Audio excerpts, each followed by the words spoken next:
Nick Bernardi stood on the sidewalk with his wife, Kimmie. He put his arm around her waist as they looked at their new home. She stiffened at his touch, and with a glance, he saw that she still had that disconnected look on her face, the one she'd had ever since she had caught him cheating on her. He frowned as he thought, "It's been 6 months already. When is she going to forgive me? She should be past all this, especially since we just bought a freaking house together." But while Nick was frustrated, he knew that he'd brought this on himself, and that it would take more time. So he decided to try and salvage this momentous day. "I hope that by making this house a real home we can heal," he said. The house was a small bungalow on Salem Street, which was lined with shade trees and antique-style street lamps. It wasn't very large, but it didn't need to be. They had been married only a year and had no children other than their Yorkie poo that they had named Mocha. When she didn't reply, he gave a small sigh and flashed her a smile, hoping she would relent and soften. But instead of returning the gesture with a smile of her own, she gave Mocha a kiss on his head as she hugged him in her arms.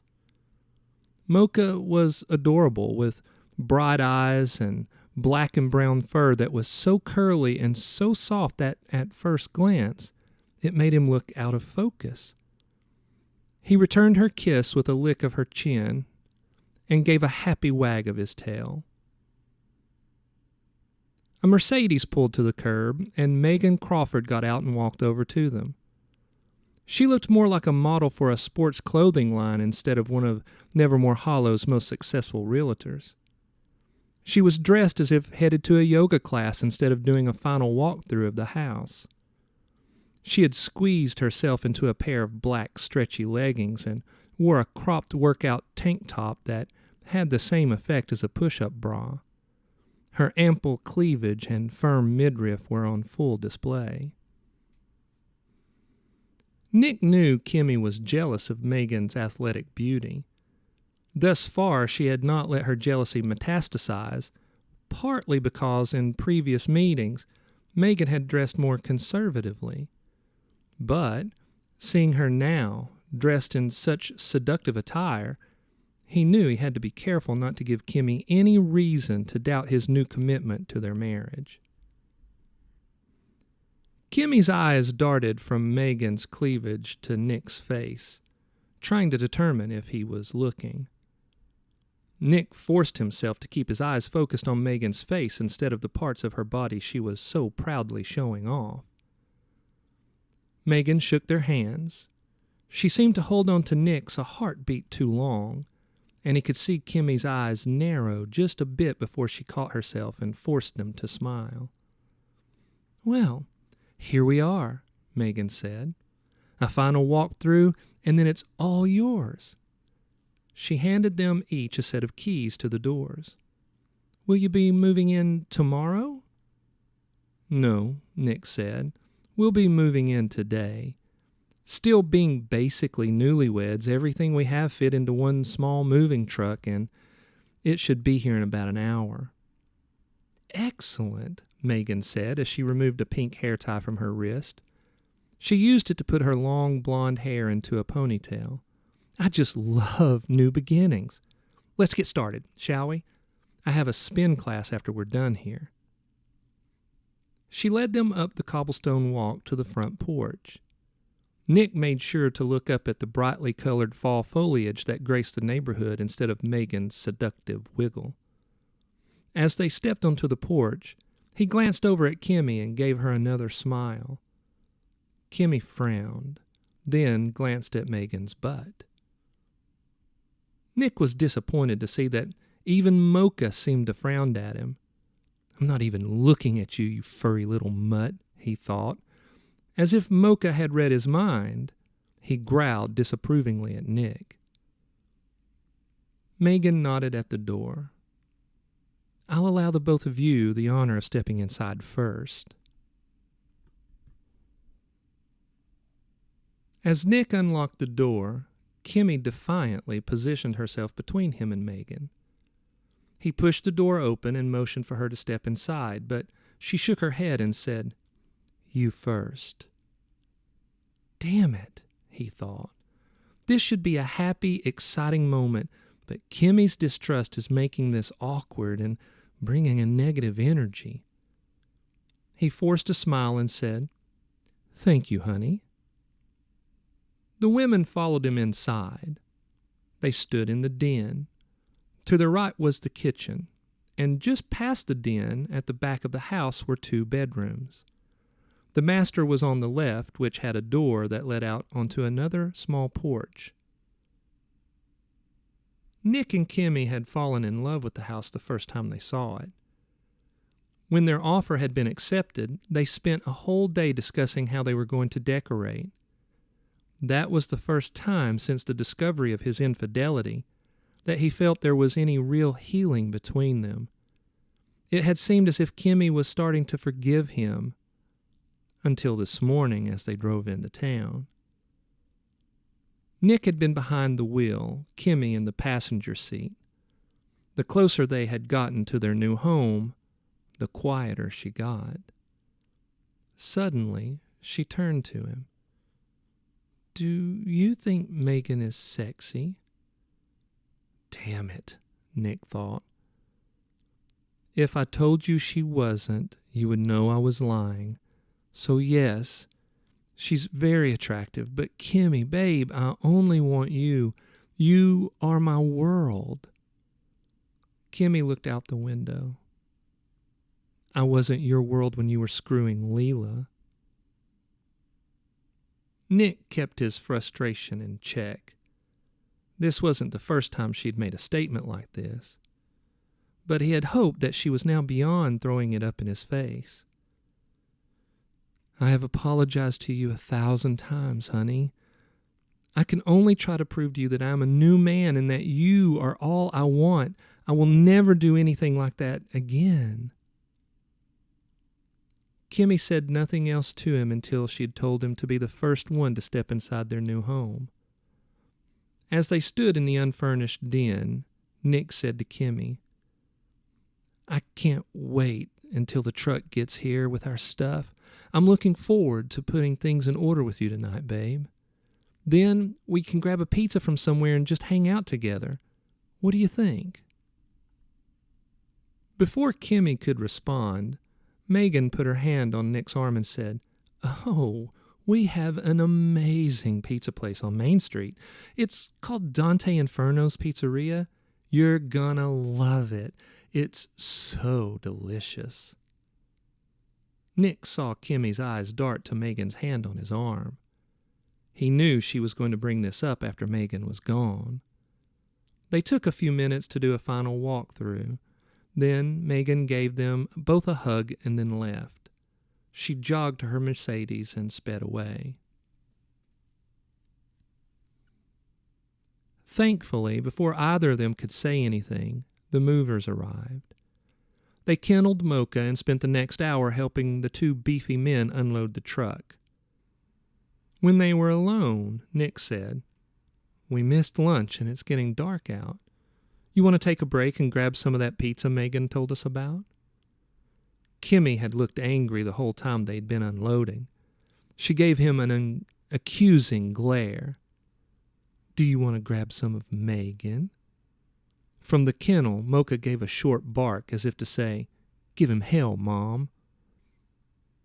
Nick didn't want to fight, but he was over Kimmie's attitude. I'm not going to dignify that with an answer. Do you want pizza or not? You seem to like the way she touched your arm and when she hugged you, Kimmie said. Did you like the way her body felt? Come on, honey, let's not do this. Let's not let our first night in our new home be ruined because you refuse to trust me. Kimmie's eyes were full of suspicion and anger. She unlocked the kennel for Mocha. I'm not hungry, she said, and stormed down the hallway. Mocha gave him a growl that was the canine equivalent of, You brought this on yourself, douchebag. and he followed her into the bedroom. Kimmie shut the door behind them. "Damn it," Nick said. He wanted to kick something, but he needed to de-escalate the situation. So he decided to drive to Dante Inferno's and get a pizza. Hopefully, Kimmie would be calmer when he got back. He snatched his keys from a table and started toward the door when he caught a dash of movement from the corner of his eye in the kitchen. His first thought was that it was some sort of rodent, but they'd had the house inspected prior to signing the deed and had gotten the all clear. Then he remembered that earlier he had opened the kitchen window to get rid of the fumes after using too much cleaner on the sink and counter. Maybe a squirrel had taken that opportunity to get inside the house. He stepped into the kitchen and froze as he tried to make sense of what he saw. Standing in front of the fridge, facing him, was a tiny red demon. It stood maybe 10 inches tall, had 2 small obsidian horns which matched the dark hooves on its feet, a tail that ended in a spike, and tiny needle-like fangs. Its eyes were unnaturally large, like something you'd see in Japanese animation, and it had a pudgy tummy. It winked at him. Then it scrambled up onto the counter and skittered out the window. For a long moment, Nick couldn't move. His mind tried to explain what his eyes had seen, but he failed to make sense of it. He stepped over to the sink and glanced out the window. There in the yard, the little creature stood for a moment, grinning at him, then scrambled around the back of the house. Nick shot down the hallway to the spare bedroom, which had a door that led out to the backyard. He snatched open the door just in time to see the creature scurry up a tree, across a limb that jutted out over the neighbor's house, and disappear into the twilight evening. He shut the door, shot back down the hallway to the kitchen, and slammed the window shut. Kimmie heard his bustling and stepped out of their room and gave him a look that was both perplexed and annoyed.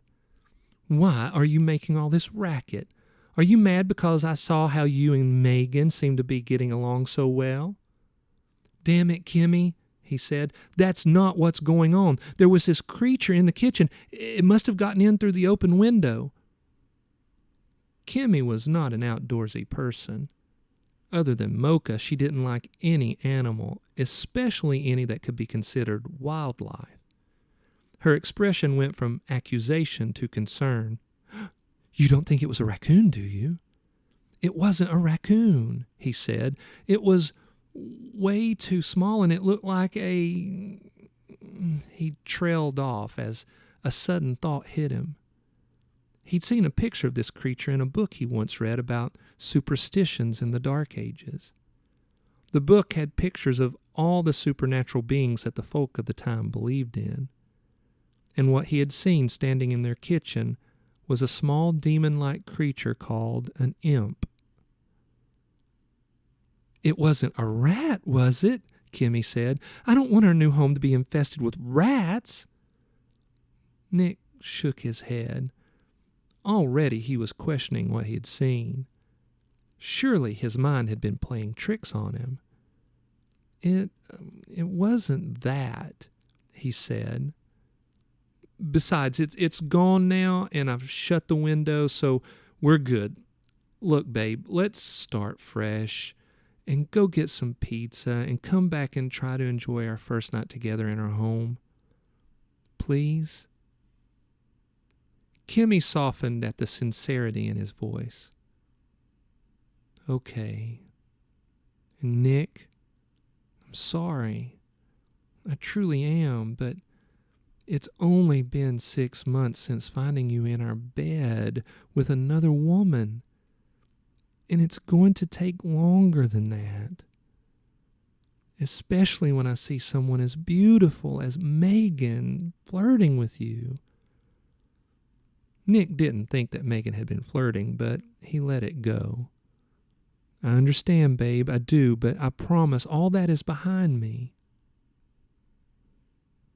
Kimmie smiled for the first time all day. It was small and uncertain, but he'd take it. Okay, she said. I appreciate that. Now, let's go and see if this Dante Inferno's is as good as its reputation. On their drive to the restaurant, Nick had an epiphany about what he'd seen in the kitchen. Their marriage counselor had suggested they both begin taking anxiety medication, stating that it might help them manage their emotions so that they could have more helpful dialogue and bring about healing. Nick had been resistant at first and had given in only after looking into the side effects, which were minimal. But he did remember that a possible side effect was hallucinations. He made a mental note to call his doctor the first thing in the morning. Feeling better about his plan, he was able to push the incident to the back of his mind and focus on his time with Kimmie. The pizzeria was smack in the middle of Main Street, which was a slice of nostalgic Americana. The street was lit with more antique-style street lamps and by strings of clear lights wrapped around the trees that were spaced about. And the decor inside Dante Inferno's could be described as a mixture of eldritch horror and surrealism. The light fixtures hanging over the booths were in the shape of writhing tentacles. The sconces on the walls were shaped like twisted claws of unknown beasts. Across the back wall was a visceral painting of demons torturing unfortunate souls. And above the door, when you entered, was a plaque with a play on the quote from the Divine Comedy. It said, "Abandon hope, all ye who dine here." While they ate, their conversation was light, hopeful, and to his mind, healing. When they got back home, Nick was surprised that she cozied up against him as they binged on their favorite show. Around 11 p.m., Kimmie decided to go to bed. They had not been intimate since she'd found out about his infidelity, and as much as he wanted her tonight, he didn't push it. So he told her he was going to stay up a bit longer. She shuffled down the hallway with Mocha padding along behind her, and she closed the door behind them.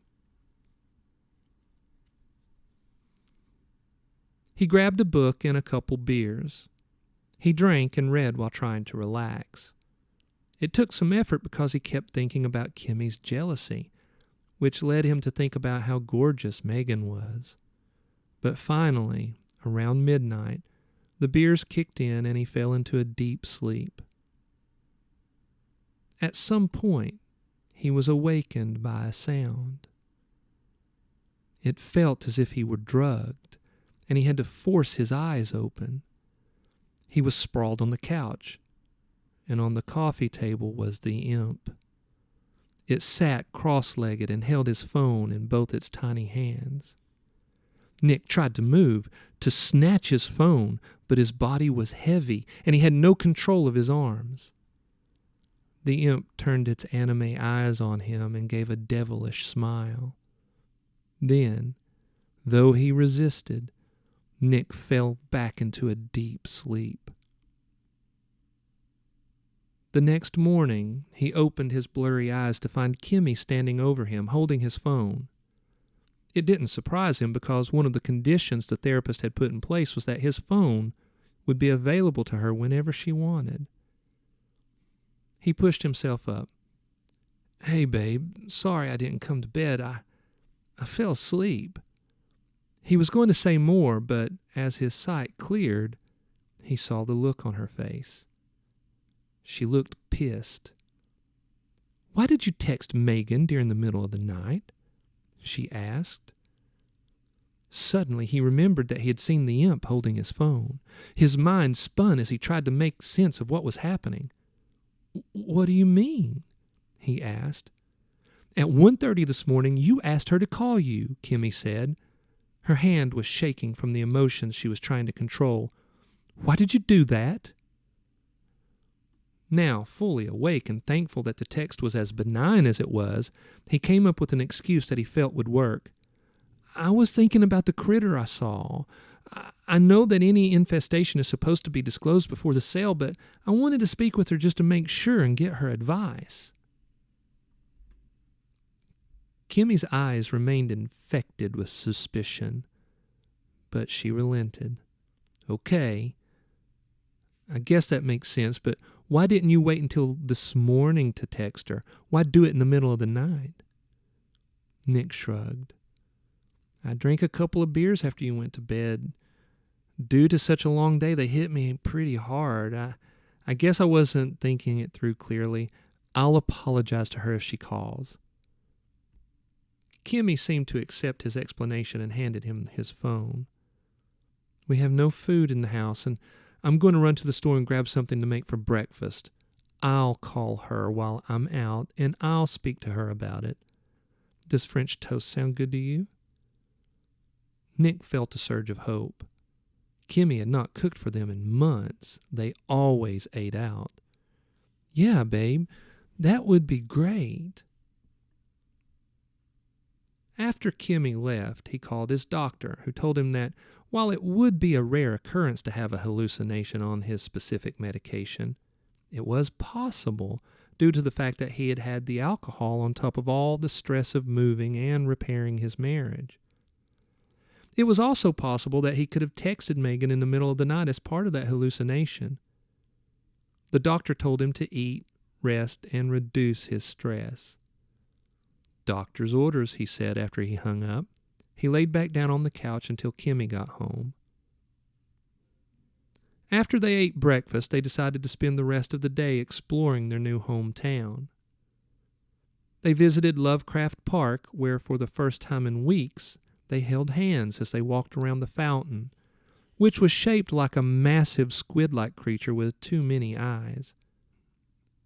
They had a late lunch at a diner on the edge of town called Winona's Waffle Hut. Then, later, as they walked down Main Street, they stopped at Pennywise Ice Cream Parlor for dessert.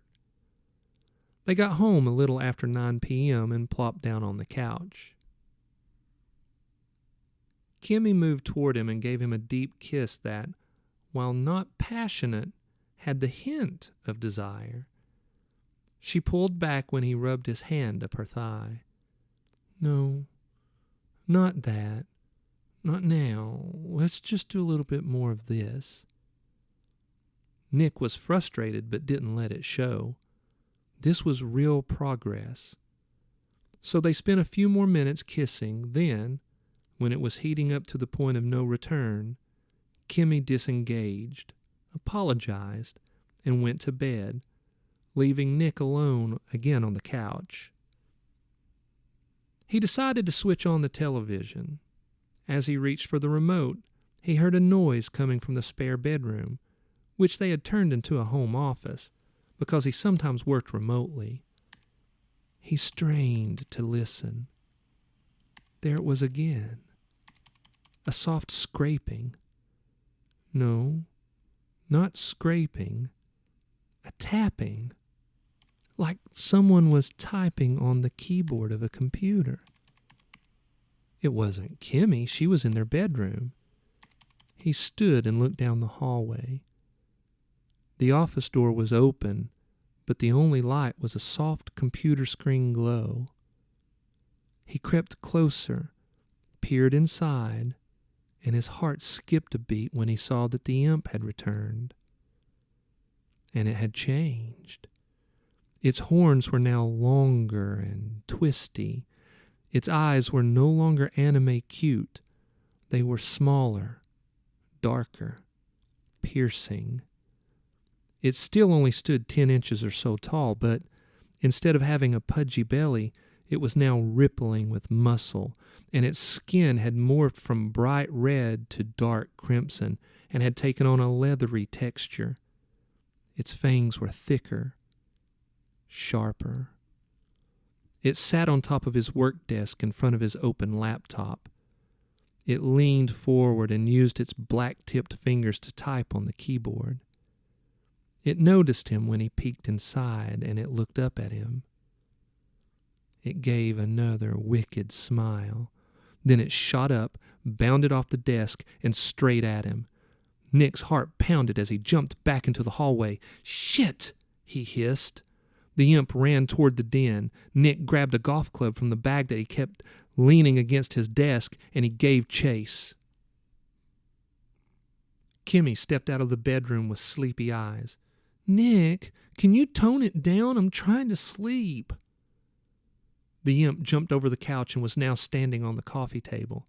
Nick stood with the golf club raised, ready to club the little demon, but it gave a malicious laugh, then blinked out of existence in a tiny puff of black smoke. Nick glanced back at Kimmie, saw that she looked concerned at his behavior. "Did you see it?" he asked. "See what?" she replied. Then her eyes shot wide. "The rat? Is it back?" "It's not a rat," he replied. "It's something different." Kimmie took a hesitant step closer and peered into the den. "Well, what do you think it was?" Nick lowered the golf club. He opened his mouth to tell her that he thought he might have been hallucinating, but was afraid to add to her burden. "I don't know, but it's gone." Mocha padded out of the bedroom and stood beside Kimmie. He cocked his head at Nick as if to say, "Get yourself together, douchebag. You're acting weird." Kimmie didn't like the idea that some critter might be in the house. She nervously glanced around, not sure what she should be looking for, and saw the light coming from his office. She stepped inside and said, "What the hell, Nick? What is this?" Her tone caused him to wince. "What do you mean?" he said, as he stepped into the room and switched on a lamp. Kimmie stood in front of his computer, her face angry and hurt. He looked at the screen and saw that the imp had pulled up a porn site. The images could never be described as romantic or beautiful. They were graphic and raw and animalistic. "Oh no, Kimmie, I didn't do that. That's not what I was looking at." Kimmie slammed the laptop shut. "Well, it sure as hell wasn't me, and you're the only other person who lives here. Honestly, Nick, you can't control yourself, can you? Why do you have to look at these perverted images? This isn't sex, Nick. It's terrible. It's gross." Nick shook his head. Confusion, disbelief, and anger flared up. "I didn't do it. I promise." "Then who did, Nick? Who else could it have been?" "I think my anxiety meds are messing with me," he blurted. "I think I'm seeing things, and if I did this, I don't remember." Kimmie pushed past him into the hallway. "You're seriously trying to blame this on your meds? To think I was considering us trying to be intimate again, but not now. You've ruined it. You disgust me." She snatched up Mocha and stormed into the bedroom and slammed the door shut. Nick heard the clack of the lock. He was furious. He was also scared. The imp was not a hallucination. It was real, though he didn't understand how. But he knew he had to kill it. He stalked back to the den. The only light was from a lamp, which left the corners dark with shadow. He switched on all the lights in the den and in the kitchen. Then he positioned a club chair from the den so that he could see into both rooms and down the hallway. He sat, golf club in hand, and watched for the imp as he tried to make sense of it all. As the night dragged on, he lost his battle with fatigue and fell into a deep sleep. He woke the next morning with Kimmie standing over him. She had showered and was dressed in jeans and a t-shirt. She had her purse slung across her shoulder. "Where are you going?" he asked. "Anywhere but here," she replied. "I can't be with you right now." He stood and reached for her, but she shrank away. When she opened the door and stepped onto the porch, he said, "Are you coming back?" She was tense, hurt, but there was also another energy coming from her, a dark energy, and it worried him. "Of course I'll be back," she spat, "after I calm down, because this is my home as much as it is yours, but when I get back, things are going to change, Nick. Do you understand?" "Kimmie," he pleaded, "hear me out, please. I don't know what's happening to me, but I wasn't looking at that site, I promise." "Get yourself together, Nick," she hissed.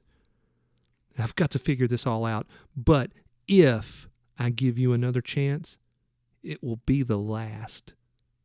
Do you understand me?"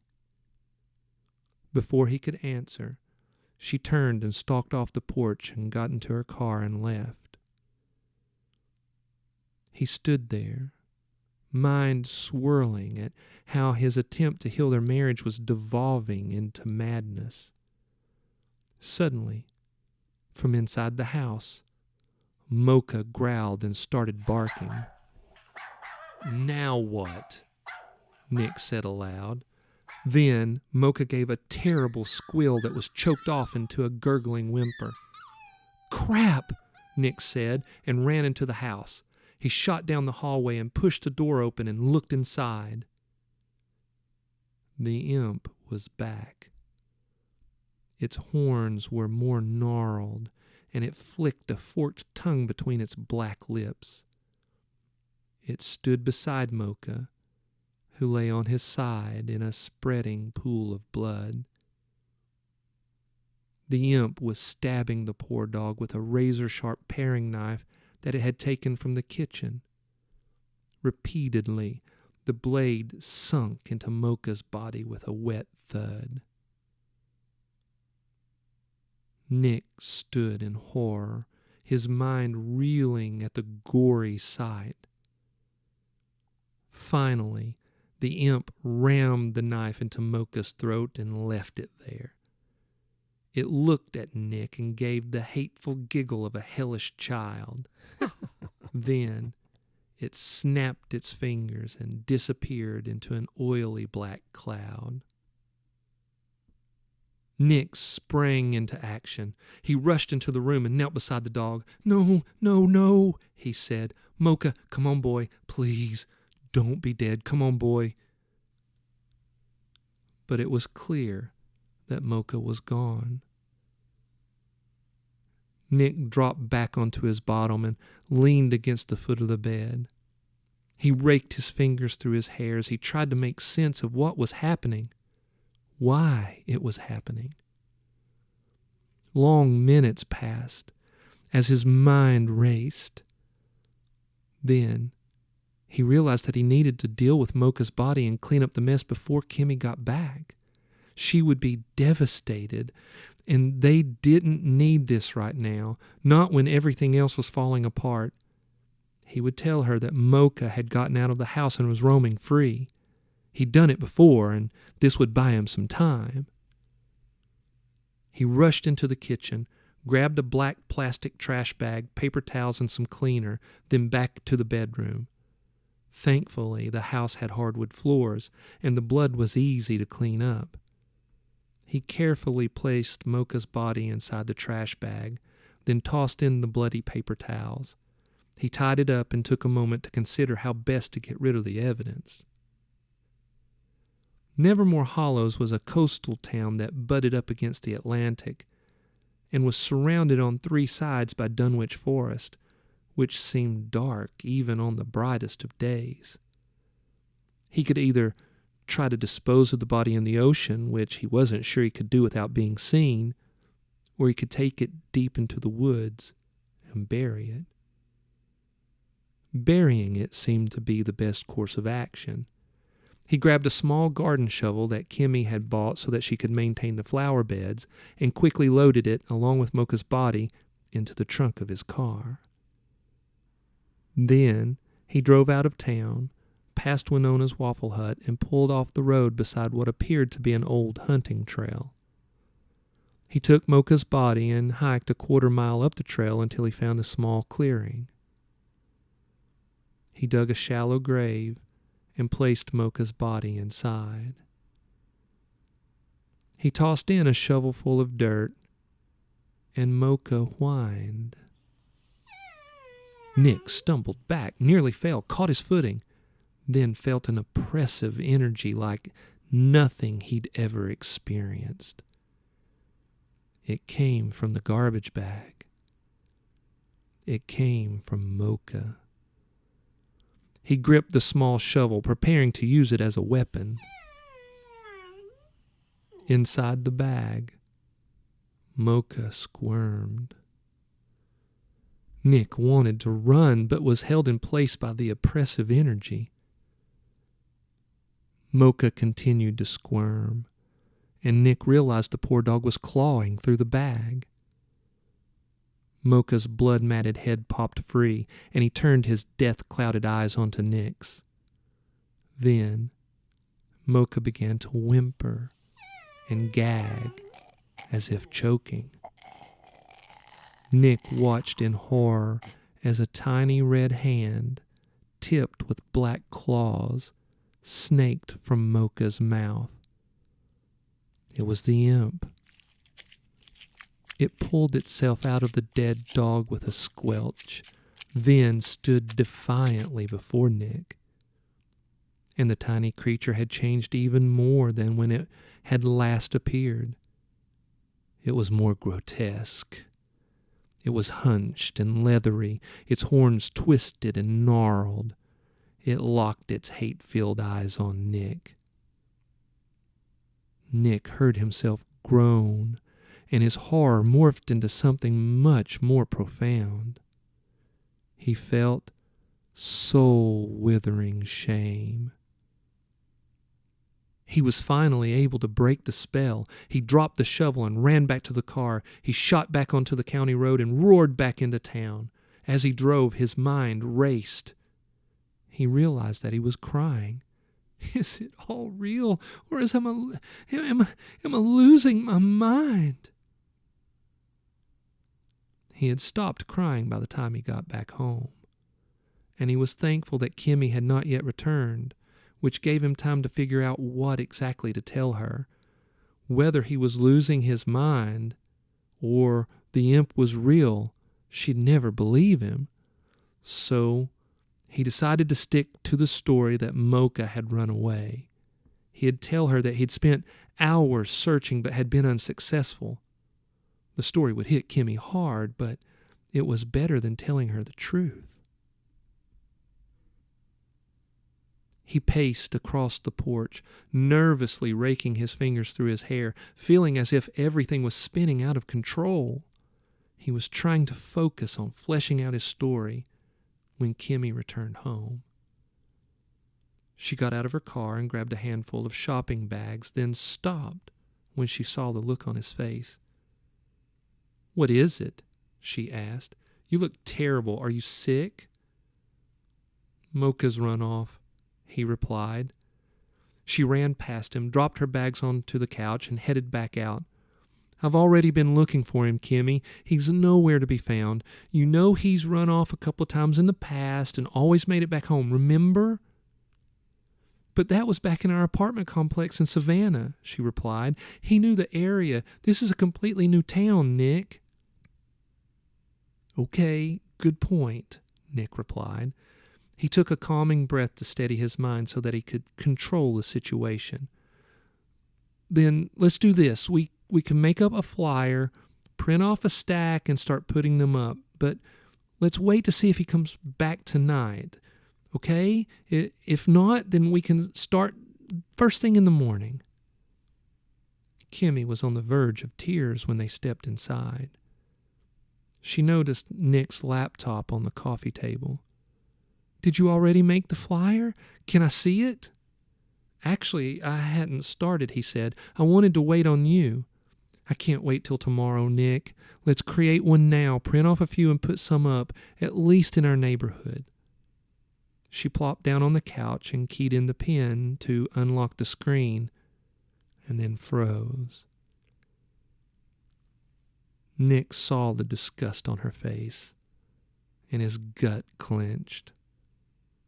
"What is it now, babe?" Kimmie pointed to the screen as she turned to look up at him.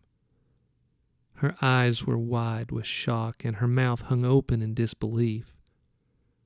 Nick looked and was sickened. The search browser showed images depicting violent sex. It wasn't the kind of consensual, mildly kinky sex play that normal couples would participate in. This was from the lowest pits of the dark web. Kimmie slammed the computer shut, shot up off the couch, ran to the bathroom, and vomited into the sink. Nick stood frozen, looking at the computer. Then he heard the imp's hellish little laugh. It came from the bedroom. He knew the little beast had done this, and he made up his mind that he was going to kill the bastard. "This stops now," he said aloud. He ran into the kitchen, snatched a steak knife from the counter, and marched down the hallway. He stepped into the bedroom just as Kimmie stormed out of the bathroom. "Don't go in there," she yelled. "You're not welcome in my home, and you will never be welcome in my bed ever again. Get out." Nick glanced around the room, looking for the imp. It was on the dresser, more gnarled and grotesque than ever. He rushed at it, the knife held high, but it jumped from the dresser onto the bed. Nick pivoted, keeping his eye on the creature, not wanting to let it out of his sight. Kimmie ran into the room in a rage, not seeing the imp was standing in the center of their bed. "Get out, Nick! Get out now!" She grabbed him by the arm and yanked him toward the door. He pulled free, stumbled, and reached out to steady himself on the footboard. In doing so, he dropped the knife. It clattered to the floor. Kimmie was in a rage. "I hate you," she screamed, and started smacking at his arms, his neck, and his face. The imp laughed. In her spiraling rage, Kimmie didn't seem to notice, or was somehow being spurred on by the hellish laughter. Nick pushed her back. She slammed against the wall. He snatched a knife from the floor with the intent to stab the laughing little demon as it danced in wicked delight in the center of their bed. Kimmie's eyes were wild with brokenness and hate. "How dare you push me, you pervert!" She shot from the wall and slammed into Nick's back, pushing him over the footboard and onto the bed. The blade was pointed up, and it sliced through his carotid artery. Kimmie had slammed into him with such force that she was unable to keep her footing and fell on top of him. The point of the blade slid into her right eye socket and sank deep into her brain. Blood covered the bed in shocking red sprays. Kimmie was dead. But Nick still had life, though he had less of it with each pump of his heart. He was able to roll, pushing Kimmie's body off him. He clapped his hand across his neck in a weak effort to stanch the spray of blood. He saw the knife sticking up out of his wife's face. Suddenly, he had a profound revelation. When he had felt shame at the shallow grave, it was because Mocha and the imp had looked upon him with judgment. They had cast their judgment upon him because of his act of betrayal. When he'd selfishly slept with Leela in the bed that he should have shared only with his wife, he had invited darkness into his marriage, which manifested itself in the guise of the imp.